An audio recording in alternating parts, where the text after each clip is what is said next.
Welcome to Watching Westworld, the officially unofficial podcast for Westworld on HBO. I'm Jim, I'm Aaron. and we're watching. We just watched season 3, episode 2, titled "The Winter Line." Aaron, having thought about this for a grand total of 0 minutes, what'd you think of it? And doing some ironing out of our bunker setup in the meantime, so I'm like maximum distracted. So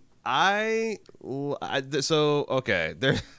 This episode had a lot going on. Some of it I liked, some of it I'm not sure about. I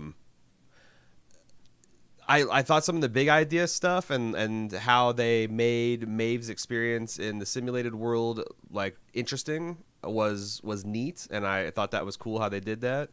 And I thought I thought some of the humor, like there's like a slapstick scene with documents that I really enjoyed. Mm-hmm.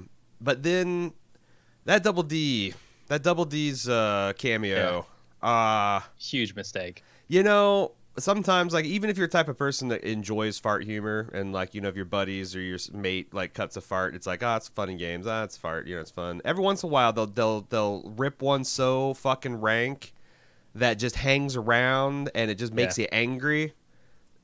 Like I said, I kind of enjoy cameos type stuff. It doesn't take, but this one I didn't appreciate. I didn't like it very much. I thought it No, was. I mean, how could you after the last season of Game of Thrones? Like everybody, the majority of people, like I know some people liked the final season of Game of Thrones, the final 2 seasons of Game of Thrones, Sure. but I think the vast majority of people disliked it. And so Tone deaf. to muddy up, to bring that muck over into my Westworld, which is already slightly on shaky ground after a rough season 2, Sure.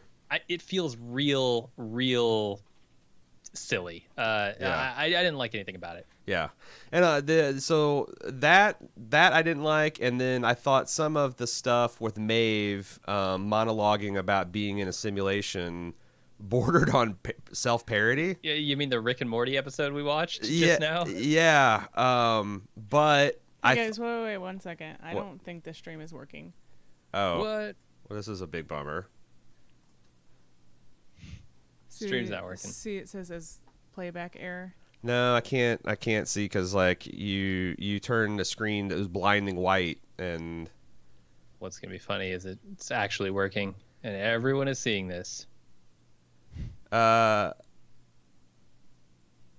If I end this stream, can I start this stream again?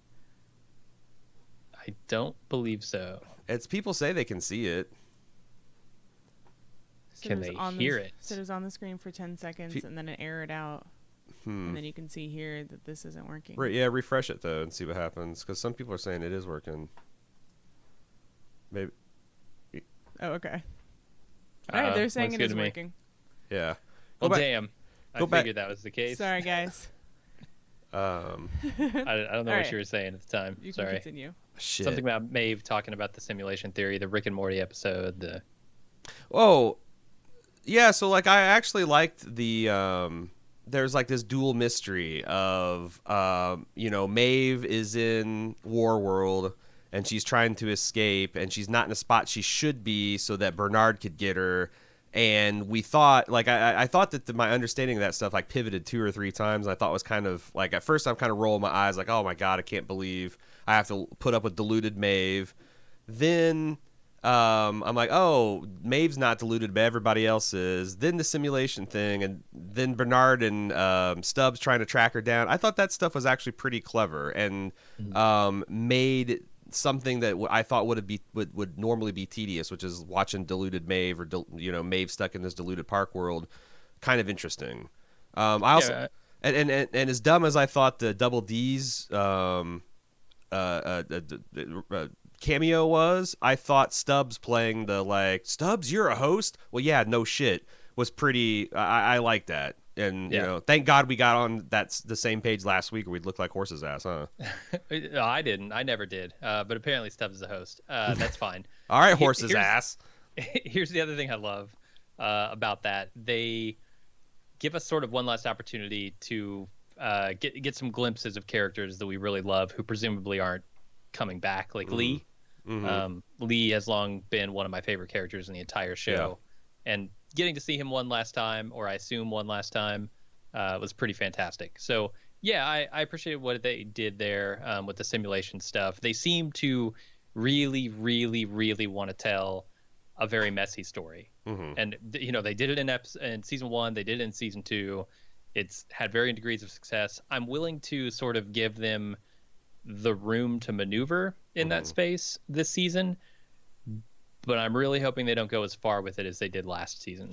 Yeah, and And there's some encouragement here, right? Because by the end of the episode, presumably, I just want to state, like, I'm not sure about this, but Maeve is out of the simulation at this point. right, it's somewhat annoying that we have to like play these kind of games, but no, I agree. I think that given that Maeve was stuck in the system, her marble was on the floor, rolling around in the deserts of Westworld.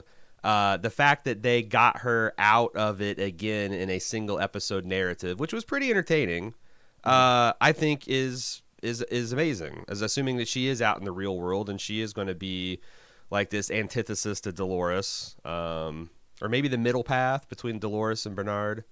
I think that's pretty. I think that's pretty interesting, and I can't actually believe they pulled it off. Yeah.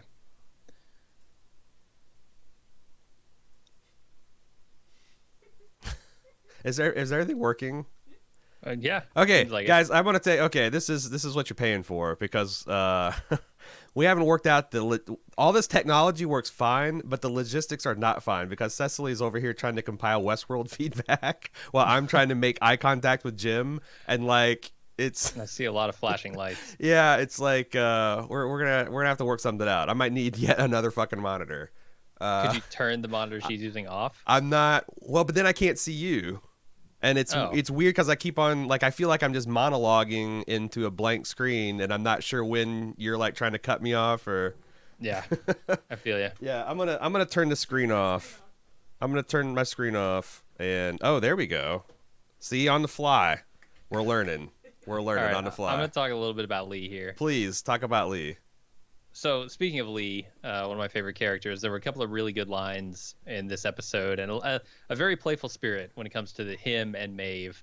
He's kind of the thing that tips her off that she's in a simulation in the first place because of the weird things he's saying, because of the weird things way he's acting. And I really love these. I'm just a copy. I'm a plagiarism, and she says something like, "Never say the world doesn't bend toward justice," which is such a good line. No, that's what I'm saying. They had a lot of really clever meta stuff going on here between like Lee's character and Maeve and like even Stubbs. But there's but then there's a couple stuff that just I really admired them for swinging for the fences, like Stubbs coughing up a bullet. Like what a panache, and them unironically pulling the kind of like overloading a Star Trek robot by getting its mind stuck in a conundrum, like getting these two hosts to argue about what the square root of -1 is. Oh yeah, I mean that's straight out of Rick and Morty, Yeah, season 1 Rick and Morty. yeah, but I don't know. I thought it was. I thought the square root of -1 stuff was dumb, but the idea of like putting the secret plans in everyone's pockets, that made me really happy. It was funny to see everyone's reactions to that, yes. Yeah, and just like this show is so ultra serious, and then just seeing it do things like having Stubbs cough up a bullet, and the other thing that's like weird tonally is Stubbs sentient in the same way Bernard is? Or is he just a host that's kind of playing a modern human that has a job we can relate to, which is protecting the hosts? Yeah. Because either way, they play it as a joke at the end where like Bernard hijacks him and changes his core motivation. And then Stubbs comes up, it's like, you could have just asked. And they laugh, and I'm like, that's a really weird kind of master-slave thing going on here, but they're playing it for comedy. I don't know. Yeah. Like I really identify with the plight of these synths, and then some of these plots have me kind of like, is the show taking it as serious as I am? I don't know. Guess we'll find out. Let me ask you about War World. Yes. That's maybe the worst name for a park yet. War World. It's like really hard to say. Rural World. Yeah. Right. Yeah, it's just a bad name. Like I get it. Nazi World, not a great name for Hitler a park. World, hard. Hitler World. Can't copyright that. Hell no. But War World? Yeah, War World. It's a tough How one. about Tank World? How about Fight World? You got Fight Club. Why can't you have Fight World? Fight World, yeah. Combat World. Call of Duty World. Yeah, Could have there you done go. that. So let me ask you this: what did we learn in Bernard's pristine diagnosis, his immaculate diagnosis? Did we uncover that Dolores fucked with the coordinates? Is that new information? No. Okay, I didn't. Because she sent the forge stuff somewhere, Right. which we kind of find out. Yeah. So did we actually learn that there was any corruption there? Because like Man, I wasn't sure. I'm gonna have to watch it again to be sure. Was it interrupted before he was finished?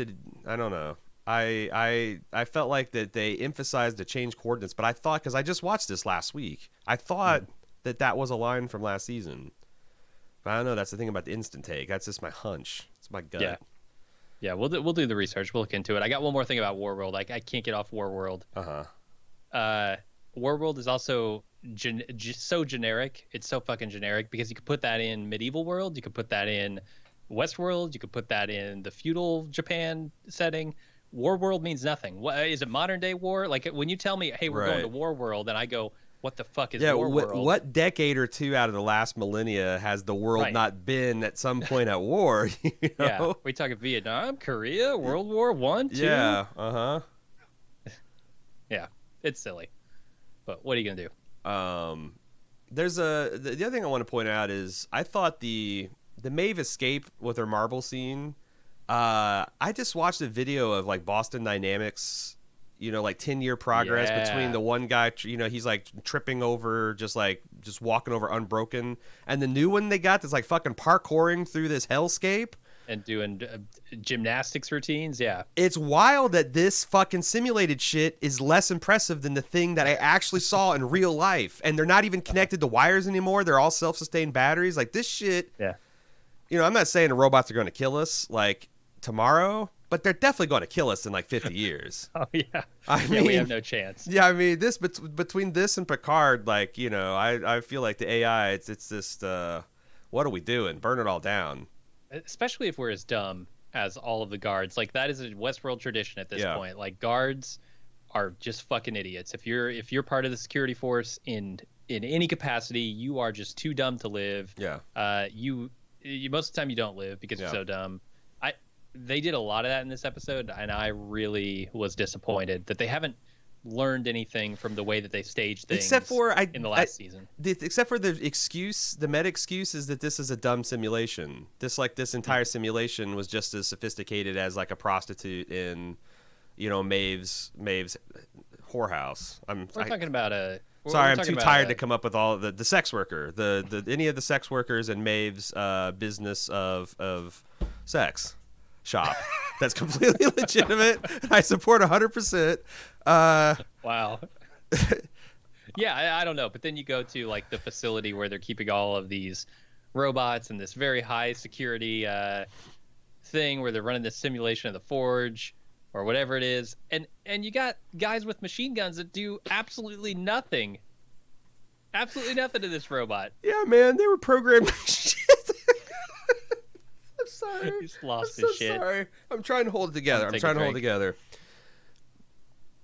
I'm just saying that like if you're working on one of these AI places that are trying to kill us, and it gets to that point, like it's you're just trying to make a robot that'll make a Whopper, and it'll pack Amazon's boxes right now. But if you ever like looking at the code and you see that they've slipped Cyberdyne in there, you got to do like that Dyson guy from Terminator 2. You got to do it. All right. Depending on how good the burger is. Yeah, the programmers out there, I used to be like, come on, you got to do the full Dyson if they slip Cyberdyne in. That's all I'm saying. Shit's scary. Absolutely. But the thing is I just feel like that the answer to every one of those legitimate criticisms you have is that it was a dumb simulation. Now, I guess. Yeah, but that's not true of the robot escape, right? Like they're using weapons that are completely inadequate to deal with these robots turning on them. Oh, so you're saying that like those guys should have heavier artillery. Oh yeah, like grenade launchers and shit like that. Yeah, or just a way like. isn't there like a way to just have a kill switch on a robot?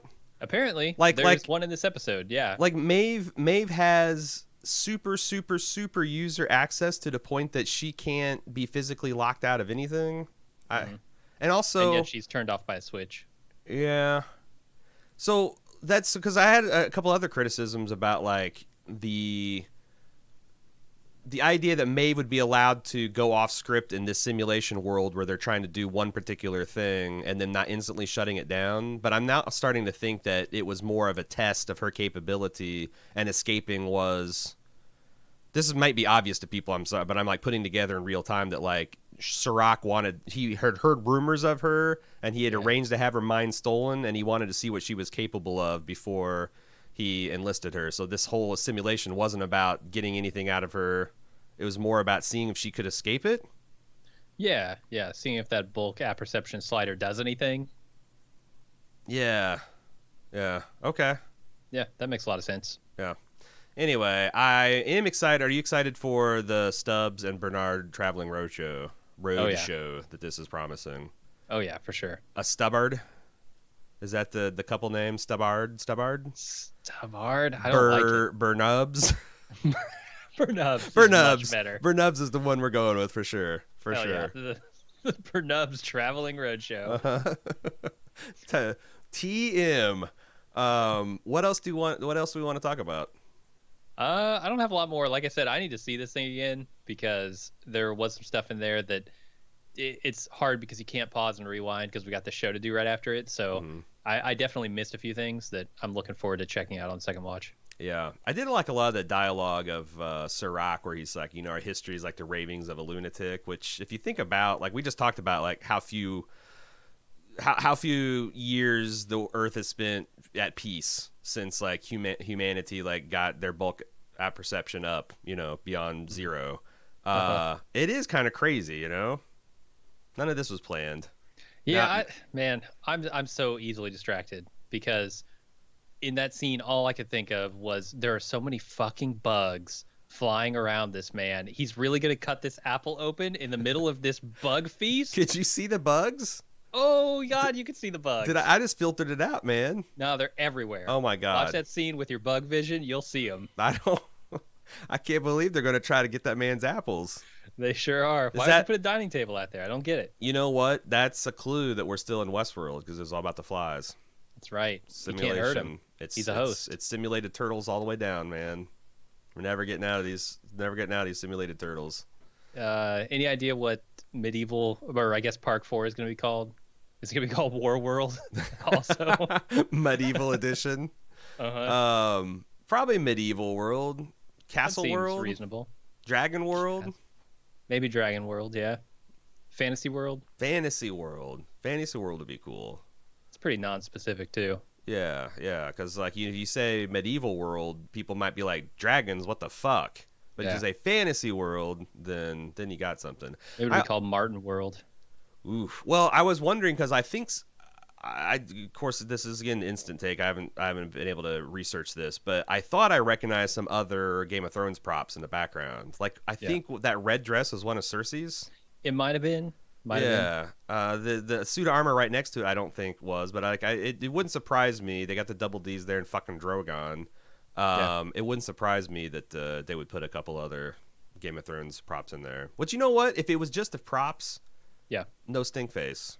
No problem. Face. I had no beef with the props. I got no beef with the prop people. Got no beef. Like honestly, the only beef I have is really with those two, and they're fucking. And the other thing is also, I'm just gonna say it, not great actors.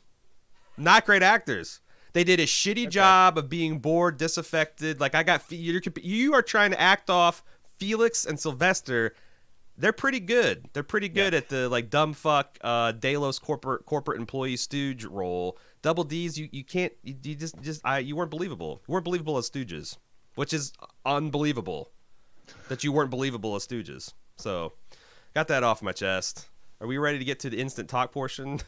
I think so. Yeah. I took a snapshot of this because like my world is my life is insane. This setup and everything that's happening in it.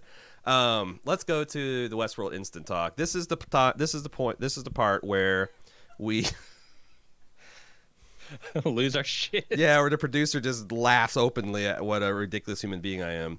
This is the part where we go on the YouTube and use the YouTube chat feature, where we invite our fellow fans of Westworld to come on and talk about the latest episode with us. And if you want to do that, you can sign up for the club, because that's how you get access to it, through baldmove.com, club.baldmove.com. I'm staring at what I can only describe as what people probably mean when they say the light at the end of the tunnel. I was thinking that this fucking ring light is so bright, man. You're the fucking Westworld eagle flying straight at the sun. I absolutely I can see it in your glasses every once in a while.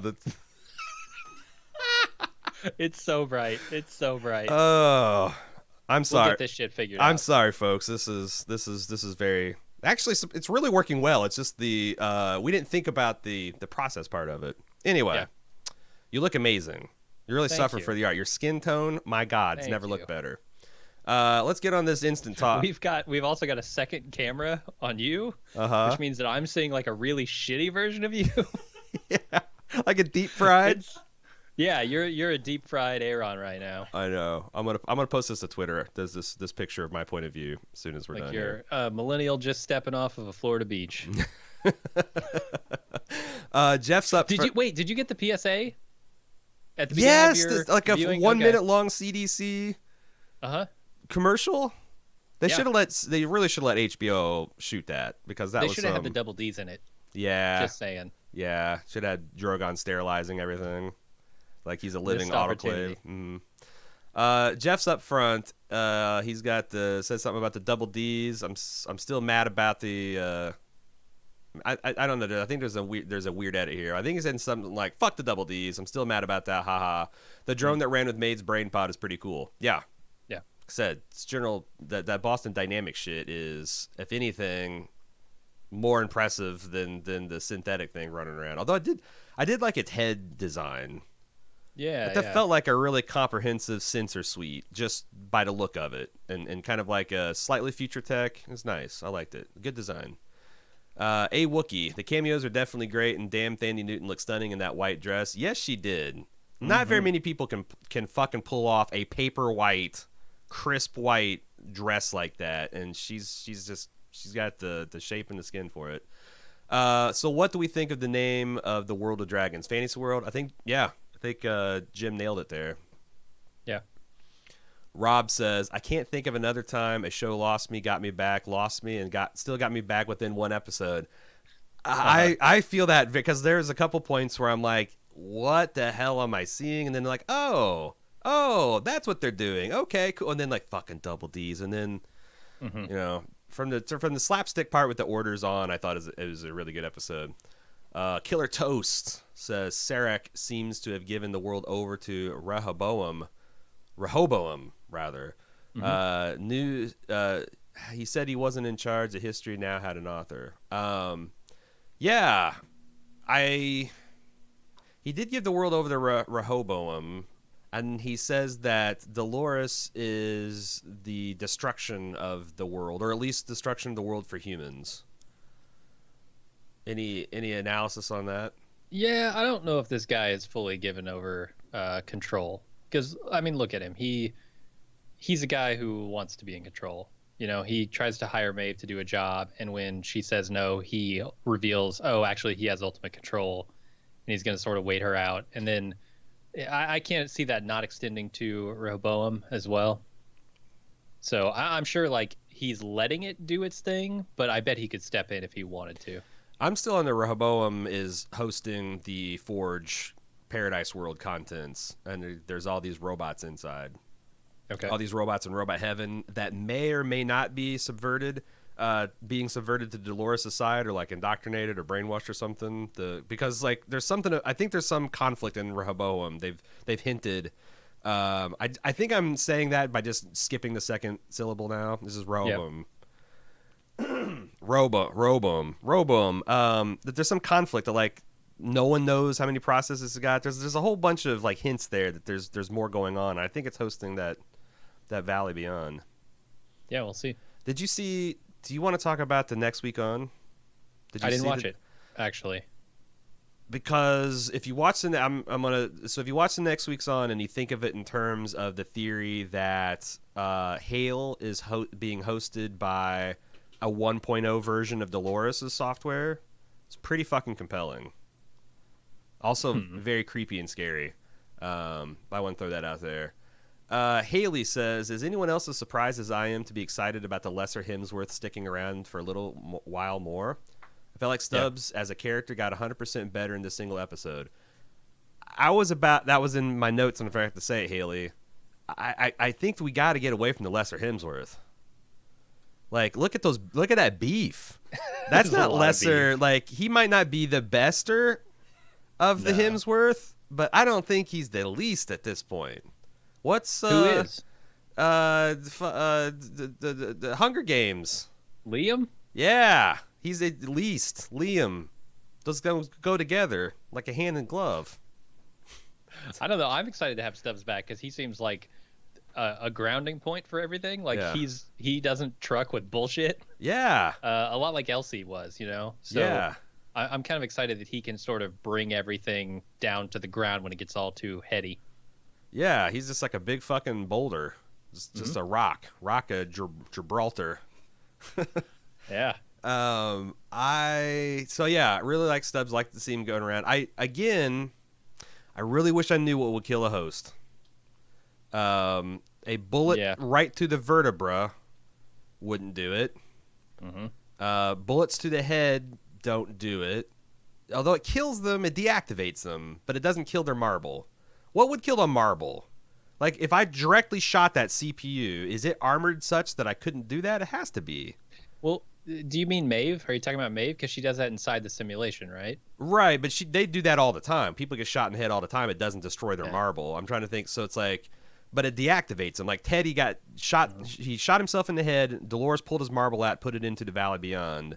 What can kill them? So I need to know what is fatal damage to a host where they can no longer continue and they stop functioning. And then I need to know what is like ultimately like kills your soul, kills your marble. Still don't know that, and I feel like I need to.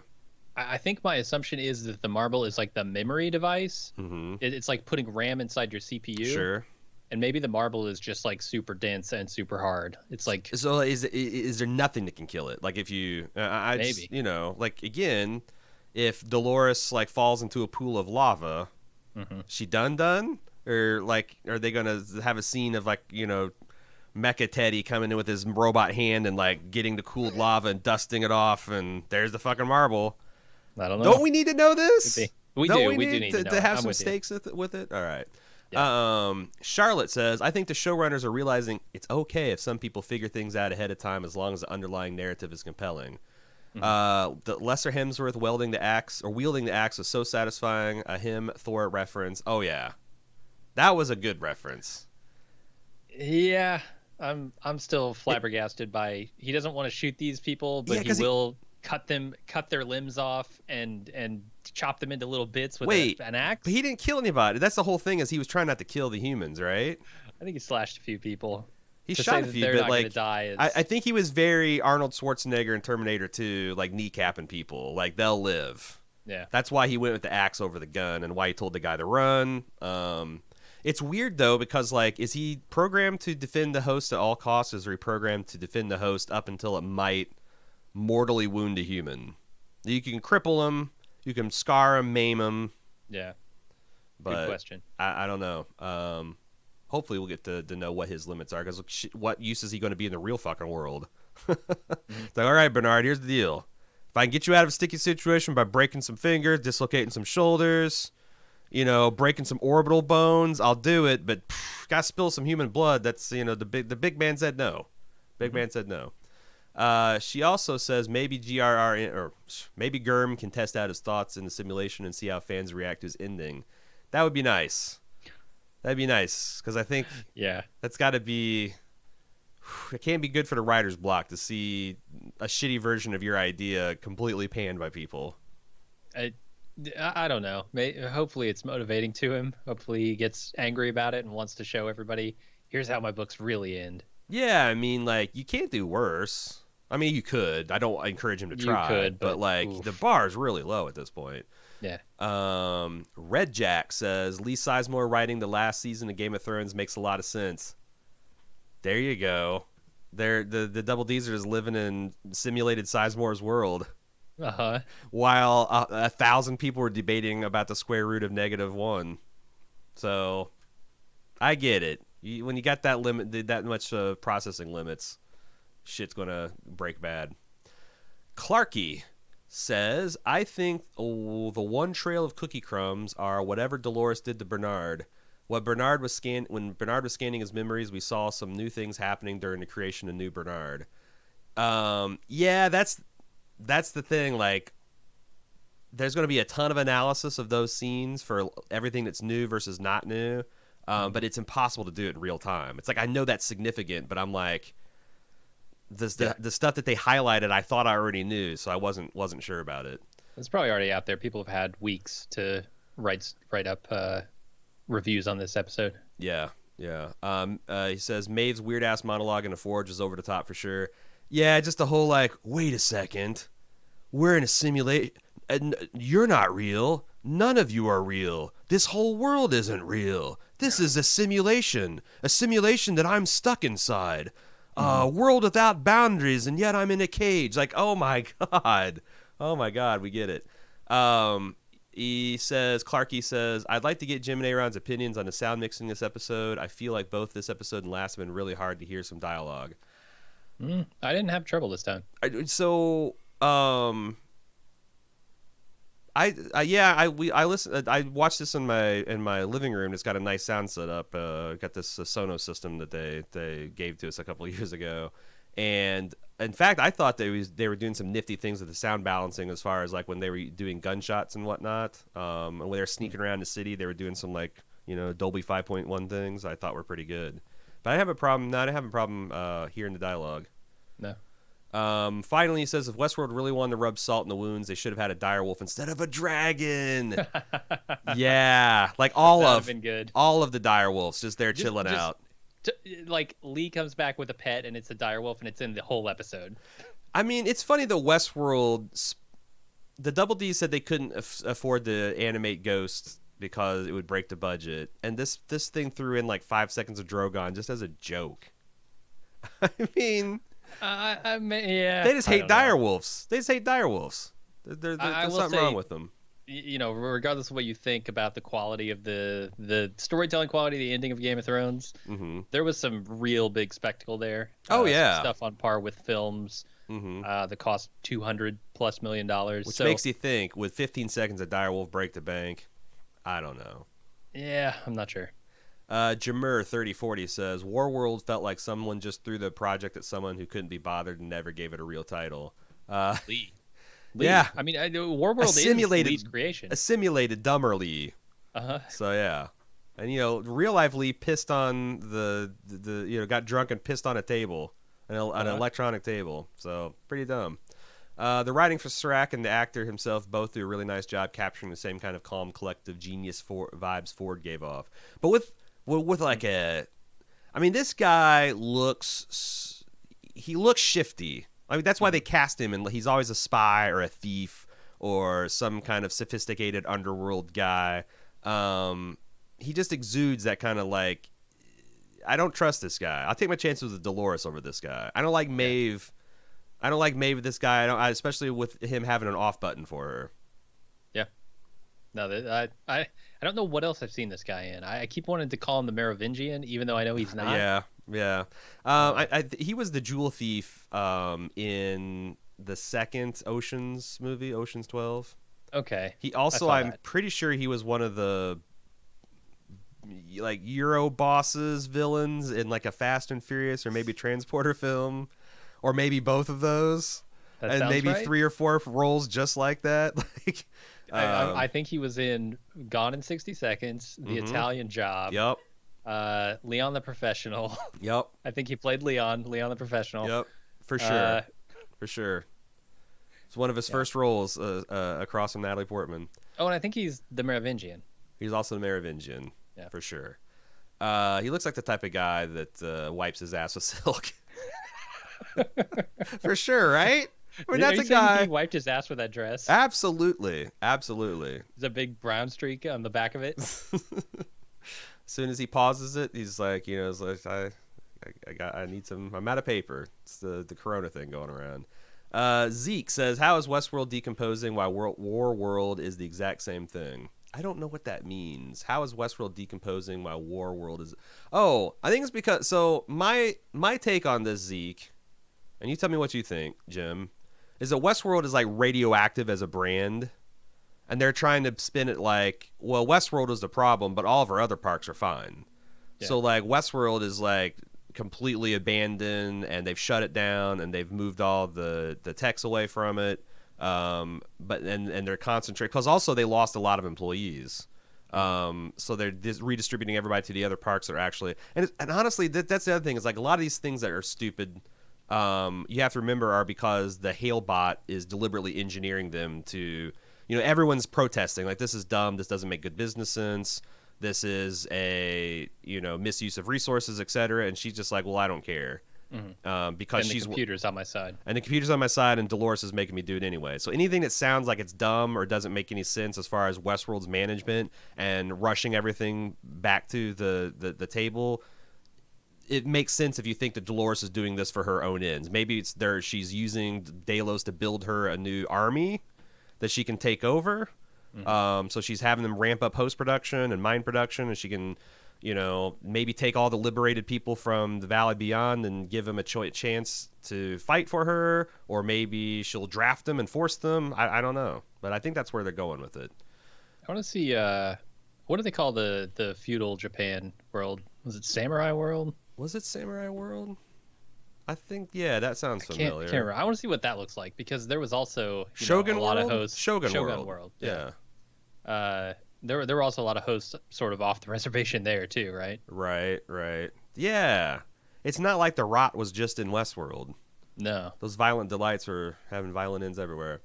A Wookiee wants to know, Warworld is just created by Sarek, right? But it's also on the Delos site, so it has to be part of the Delos parks. Yeah, because Maeve also knew, why am I in Warworld? So I don't think it's significant that he created it. It's just it suited his story. And then that's the other thing, is I don't know what his storyline... I think that this was all just a bullshit maze to see if Maeve could escape it. But it could be also that they were trying to find out where Dolores beamed the Ford shit to, too. I don't know. Is it possible that Dolores is used... Because we've said that she's beamed the Valley Beyond just so that these hosts are forever out of people's reach. And it seems like that's indeed what she did do. But do you think she also beamed a copy of the guest data, too? As like a hostage situation? It's possible, yeah. Like, I've got the identity of your loved ones that are dead. Also, I have the secrets and the deepest, darkest secrets of a lot of people that are still alive. Because she said, I don't know. But then she also made a big show of only being interested in one or two of the books. So how do you think... That's the other thing we found out that Bernard... One of the big things that now jumped out at me from Bernard's repressed memories is that she paid particular attention to the guy who owns the Insight Company. How did she know that in Westworld? Maybe she read his book. But it was on. Has he been to the park? That's what I'm saying. Like that the metaphor of her reading a book, was she scanning all the books and she like file through like a card catalog, like who's the biggest competitor to Delos, and it just seemed weird that she just took a couple books off random and happens to be Steve Jobs or whatever. Let's see. What kills a host? Is What Kills a Host a new tot dab?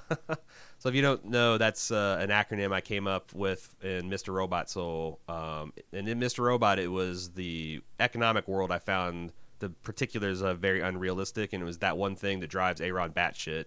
Yeah, maybe. Except for I think it's worse than that, because I do think it does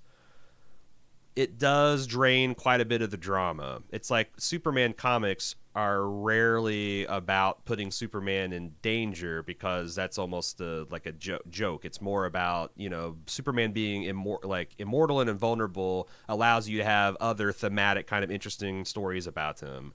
Mm-hmm. But that's not, like, this is, like, I need to understand if Dolores is in danger of dying to know whether I should feel afraid or not. And it's also has a fine line, right? Like in Breaking Bad, in season 3, very, very little danger that Walt would die.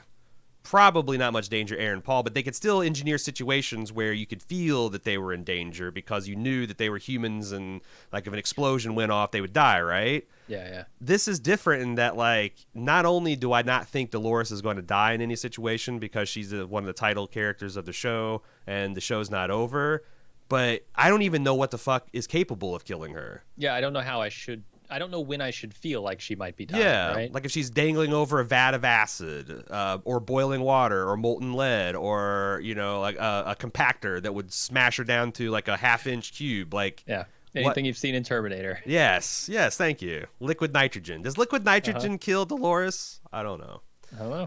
Johnny, they didn't change the aspect ratio until Maeve realized she was in a simulation. Are they cheating? I forgot about the fucking aspect ratio game. Yeah, I completely forgot forgot that was about a thing it. in season 2. I'm gonna have to pay attention to that on my subsequent watches. They didn't change aspect ratio until. So he's saying that before Westworld is very clear to use certain aspect ratios in certain situations. Here, it hinged on a person's perception of their reality. Is it cheating, or are they just changing the rules, which is not the same thing? Man, if I want to be really charitable, it's just changing the rules, but I'm not sure. Yeah, and I have to watch to see like if there is some other explanation. So we'll see. Because what if it's 2 timelines? We saw one half of it in the simulation, one half of it when she's in the real park, and we're gonna find out by episode 8 that the snake's eating its tail. What if they're 2 different characters? What if we saw marbles in Maeve's body? The first storyline is the Maeve that went through and got her marble ripped out the back of her head. The second one is the simulated version of what that she actually. Yeah. I'm liking that. Yep. Yeah. That feels very Westworld to me. That's put that deposit that in the bank and get your dime back. Because interest rates are 0. Even if that was $1 billion, you wouldn't get shit. Let's see here. What else? Jamur. Stubbs said the park was shut down and everyone's just waiting to get laid off. Waiting to get laid. I think he said that the parks were shut down. Westworld is shut down. Like no one's even tending to the hosts. The other parks are still operating, but they're not open to the public. And he said that the support staff was worried about getting laid off, not waiting. Now, what they don't know is Hale is wanting to go full steam forward, so they're not going to be laid off. But it's important that they're not they're not shutting the park down. Is what I guess I want to say there. Is Bernard coming back? Like, is there any reason for us to be in Westworld from here on out, unless Dolores comes back with a whole bunch of a plan with a bunch of marbles and in need of bodies for them? Yeah. I think the only circumstance in which we really need to come back, and I'm certain we will because we haven't seen all the parks yet, but is probably if she's building an army of some kind. How far back into your head do your eyes roll if Dolores at some point rides Drogon into battle? All the way. All the way. Like so much that like the optic nerves stretch and snap. Like they do. Your pupils I blind myself rolling my eyes. Look into your optic nerve itself and see the depths of your horror and despair. C Drive wants to know if we can all can y'all remote high five? Let's try. 3, 2, 1. There you go. Are you not entertained? I think that'll do for an instant talk for tonight. Yeah, that's good. Yeah, can't go out higher than on the highest of high fives. The remotest of high fives. We'll be back on Tuesday. Watch this episode a lot more, do a ton more research, and go through all of your lovely people's feedback for all the wisdom and humor that we know you're capable of. You can send that in to westworld@baldmove.com. Until then, have a great couple days, and we'll see you on Tuesday. See ya.